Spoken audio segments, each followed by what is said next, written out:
Hace ya muchos años, por allá de la década de los 80, tuve la agradable oportunidad de leer un libro titulado Informe sobre la Fe, donde el periodista europeo Vittorio Messori nos describe su experiencia de cuando tuvo la oportunidad excepcional de entrevistar personalmente al entonces cardenal Joseph Ratzinger, encargado de la Congregación para la Doctrina de la Fe. En su libro nos narra los varios meses que tardó en preparar la entrevista y las muchas veces que modificó su contenido, ya que eran tantas las preguntas que podían formulársele a su entrevistado y de tan variada trascendencia que lo llevó a realizar varios ensayos que a la postre terminarían describiendo junto con el ya definitivo contenido de la entrevista. Desde que tuve la oportunidad de leer ese libro me di cuenta, por un lado, de la importancia y complejidad del trabajo periodístico, pero también desde ahí eché a volar mi imaginación, como muchos de ustedes seguramente lo han hecho, pensando en lo interesante que sería poder estar sentado en corto y platicando con personajes que han trascendido en la historia de la humanidad, o poder jugar con la idea de conversar con personajes ficticios que hubieran también influido en nuestras vidas. ¿A quién no se le antojaría, por ejemplo, tener una entrevista con el expresidente norteamericano Harry Truman, momentos antes de tomar la decisión de atacar con bombas atómicas las ciudades de Hiroshima y Nagasaki, que trajo la muerte de más de 200,000 personas y otros tantos efectos colaterales que aún persisten? Preguntarle si estaba consciente de lo que estaba haciendo y qué efectos buscaba con tales decisiones. Qué interesante resultaría conversar con el líder, ideólogo y presidente de Alemania, Adolfo Hitler,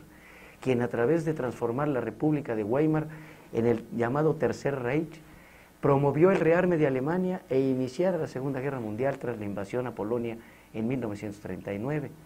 y a quien se responsabiliza del asesinato de más de 17 millones de judíos. ¿Qué le preguntaríamos a este personaje luego de ver las atrocidades que causara? Podríamos también imaginarnos platicando con Judas Iscariote, ese apóstol que traicionara a su maestro por solo 30 monedas de plata, previo a que decidiera colgarse de un árbol arrepentido por lo injusto de su traición. ¿Era tal vez el interés simple por una suma de dinero? ¿O un proyecto político de reacción contra el imperialismo romano, viendo que su maestro no parecía tener intenciones de utilizar sus poderes divinos para abolir la dominación romana sobre el pueblo escogido? ¿Qué habrá pasado por su cabeza cuando se da cuenta de que el proyecto de Cristo no era de este mundo? Podríamos también jugar con nuestro intelecto e imaginarnos conversando con don Alonso de Quijano, el Quijote de la Mancha, creado en 1605 por don Miguel de Cervantes Saavedra, cuando se disponía a enfrentar a los gigantes molinos de viento, o estar presentes con él cuando describía su ideal político plasmado en la utopía y aconsejaba a su leal Sancho sobre cómo debía gobernar la ínsula Barataria, o tal vez preguntarle sobre sus múltiples sueños con Dulcinea del Toboso. Se antoja también conocer lo que pasaría por la cabeza del carpintero Gepetto cuando tallaba cuidadosamente el pedazo de madera con el que fabricaba su marioneta Pinocho, con la ilusión imposible de tener un hijo con quien compartir su vida en aquella Italia de 1882. Qué alimentadora experiencia sería poder conversar con la Madre Teresa de Calcuta cuando fundaba la Congregación de las Misioneras de la Caridad por ahí de los años 50, o cuando estuviera por recibir el Premio Nobel de la Paz en 1979, o el Bharat Ratna en 1980. ¿Cómo nos puede tentar introducirnos en el corazón de esa alma generosa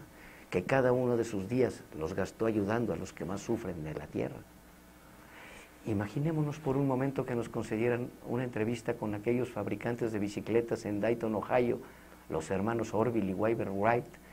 cuando por ahí de los finales del siglo XIX dejaban de dormir ante la idea de fabricar una aeronave